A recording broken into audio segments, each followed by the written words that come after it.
The entire room smells like cinnamon, huh? Cinnamon or Christmas? A very cinnamon-y Christmas. I got this for the top of the tree. Oh, wow, that's great. I ordered it online. I used to have one just like it when I was a kid. Who doesn't love a good Christmas movie, right?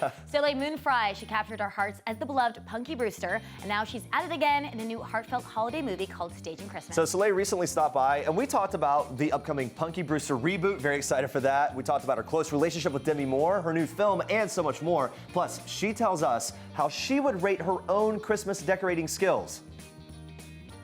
I am obsessed with the holidays. My house is like crazy Christmas insanity. So to be able to celebrate Christmas like for the last 6 months has been amazing. Doing a movie where it was like snowing in the summer in Utah was my dream come true, and it's my first Christmas movie. What sticks out about the character the most? Well, I love design and getting everything ready for the holidays, and she's a stager, so of course it was like amazing. I'm like, wait, this is like life imitating art or art imitating life. I was so into it, and really fun. And she's, you know, very career driven, and then, you know, doesn't really spend much time celebrating Christmas herself, and meets this handsome man who is a widow and has this adorable daughter, and of course they fall in love. All the things that we want in a Christmas all movie, the things right? you want in a I love Christmas the thought movie. of you being the person that's like listening to the all year round Christmas station too. Oh, you like, guys, even if you weren't doing a Christmas movie, you're like, wait, it can't come soon enough. It's in June. I am like the person that listens to Christmas carols in the summertime. Yeah. So it was a dream. Well, and her job is all about decorating for Christmas. Yes. So how would you rate your skills? Oh, well, I actually won the Holiday House of the Year, and I'm not kidding. It was the proudest award I've ever gotten.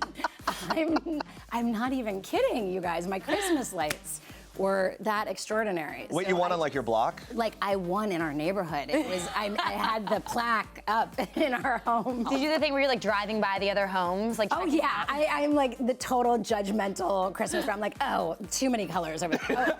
Oh no, those reindeers don't stand. They're not made out of wood. Excuse me. Yeah. And then crazy, we were just talking about, you actually broke your foot while filming that. I did. Okay, so here's a secret. On my day off, I wasn't shooting at the time. I happened to have a little tumble or something. You know, it was a fun day off, and let's leave it there. What were you doing? No, I mean my family was there, my daughter was there. So, but literally, I didn't want the production to go down, and I didn't want anyone to know, so I just kept wrapping it. And then I got home and I got an X-ray, and the doctor was like, Soleil, you have been walking on a broken foot for like 6 weeks. Unbelievable. By the way, I am not recommending this as medical advice, but I was like, yes! And they were like, why are you so excited? I was like, because I am so hardcore. I gave birth to 4 babies. I did a movie on a broken foot. It was really like, I felt really proud. I know that's so not the good medical advice. I'm really impressed. I'm very. I was very impressed. I mean, felt did you- a little superhuman. As it was happening, did you have a sense that it was pretty severe? Or did you? It really hurt, and I just... Yeah, like a broken foot. But the best is the doctor, I asked the doctor what to do now, and he said, well, just keep wearing Doc Martens, because he was like, I would have had it in a cast, and now you've been walking on it for like... So you had them laced up, so it kind of maybe now kept I've it in got place. Punky back. Punky Brewster getting a reboot, which people are so excited about. What was your favorite thing about coming back to that character after so many years? Oh, Punky is such a big part of my heart. I always say, like, I don't know where I ended and Punky began. Like, we were so the same in so many ways. In what ways will the series be different than the original? Obviously, you've grown up, but... Well, I'm a couple years older. I now have some kids, but I'm still a kid at heart, and it's really about coming of age again at this stage in our lives, and as an adult to come of age again while you're raising kids. And so it has these, you know, it's a show that the whole family can watch together, but it deals with things that, you know, that I'm going through and that the kids are going through, and that's really wonderful. But it has the real heart of what the original had, which I think is so incredibly important. And she's this single mom raising kids and, you know, going through the trials and tribulations of going through this divorce. And she has this wonderful ex-husband, PRINZE Jr., who is so wonderful and dreamy to work with. You mentioned PRINZE Jr. How involved were you in that selection? Because was it like, all right, here's my mustache? I have to say, I did have a list of people that I was very excited about the idea of working with. But it truly was like such a great a great coming together. What He is surprised such you a the joy. most about him? Well, I had never known him. I knew Sarah Michelle Gellar because we had done a talk show together actually in New York when we were teens. It was like a tween talk show called Girl Talk. Don't even tell me you faked this entire thing. I'm never, ever going to take this jacket off. Oh my gosh. Where we just crushed out on boys the whole time. It was awesome. Like Freddie Prinze Jr. Right, exactly. And so he was so wonderful, but he has this calm about him and this depth that is just really amazing. And he's such a family man, and he cooks. I'm like, Right, the cookbooks, the whole thing. amazing. I'm like, you cook? What? Speaking of reboots, because it's the age of reboots, there's talk about a Proud Family reboot, There is right? talk about it. And so I know it was brought up that maybe Disney Plus was going to do it. That has not been confirmed yet, but do you know if it's confirmed? What do I know? Ah, you are glowing at the thought of that. Would that be something I am glowing at the thought of it. You'd be into it. I would be so into it. Zoe was such a fun character to play. Yeah. I have to remember the voice I did because I know it was a different voice, Okay. so that would be fun to like relearn that. Yoo-hoo! Marcus, I'm over here! Was there a certain thing that you would do to get into the voice? Do you remember?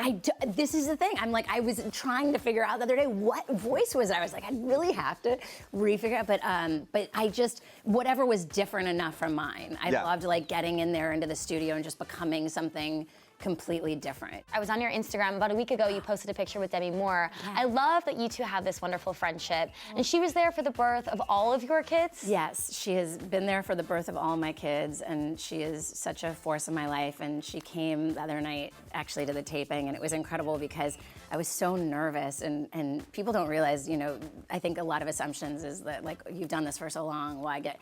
And I was so genuinely, without getting emotional, I was so genuinely excited and thrilled to be able to bring this show back and to step into this role that I love with all my heart. And so I had all that, you know, anxiety, and I was like, am I gonna pass out? You know, it was in front of a live audience, 200 people, and I was like, you know, am I gonna pass out? Am I gonna throw up? You know, it was just all the fear, you know, and she and my godmom were there, who were both in the birthing room, and we talked about fear beforehand, and I just gotta like let it all out, and it just calmed the nerves. It calmed like the teen brain that kind of says like, you're not good enough, you're not this, you know, all the things that we struggle with in our own insecurity. And she is such an incredible mirror for me in that way of friendship and being able to like allow me to let go of those fears. So she's been there for me through so many pivotal times in my life and continues to be, and I'm really grateful and humbled by that. Yeah, and she just released this very open and vulnerable book. I actually just got it. Oh, it's incredible. Yeah, and